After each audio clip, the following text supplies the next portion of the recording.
Dance ఏదైనా అంటే classic అయినా, వెస్ట్రన్ అయినా, ఫోక్ అయినా, నాటు డాన్స్ అయినా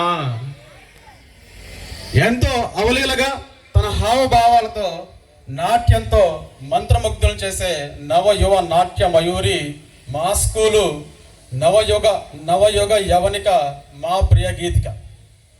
సో మనం మా ప్రియ గీతిక ఓం నమ శివాయ ఫ్రమ్ సాగర సంగమం నుంచి ఒక పర్ఫార్మెన్స్ ఇవ్వడానికి వస్తుంది.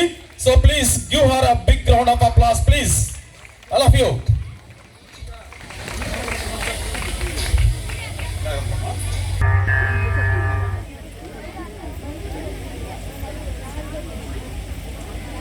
పూలు ఎక్కడున్నారా?